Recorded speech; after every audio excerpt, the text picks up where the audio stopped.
सौतीन के गोदी में खेलता रहो। Music said Rakesh. राजा जी हमके ढकेलता रहो।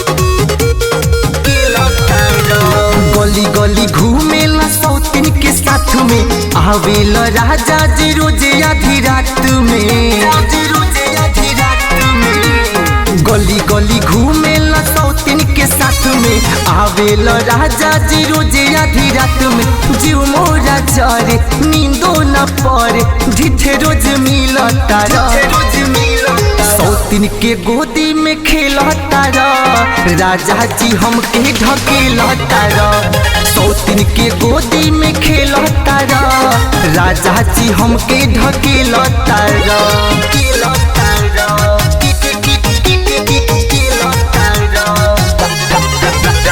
राजा जी हमके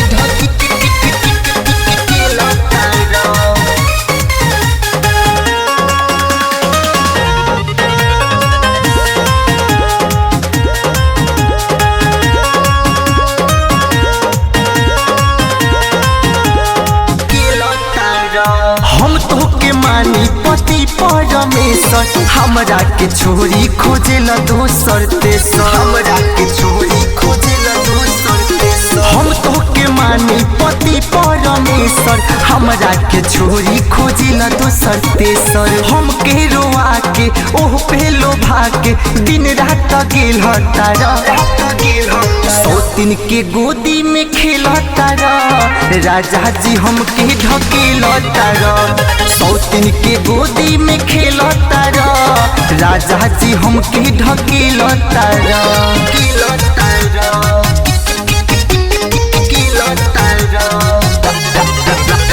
राजा जी हमके ढकेलता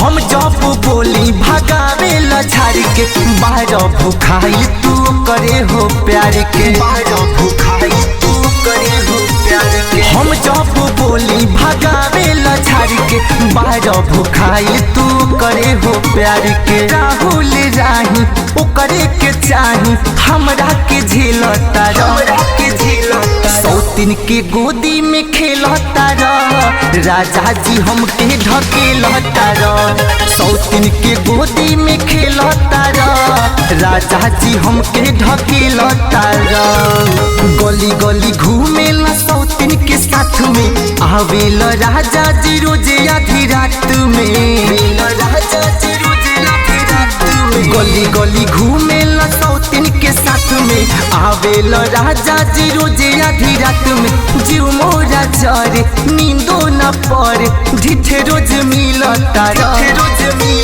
सौतीन के गोदी में खेलता राजा जी हमके ढकेलता सौतीन के गोदी में खेलता राजा जी हमके ढकेलता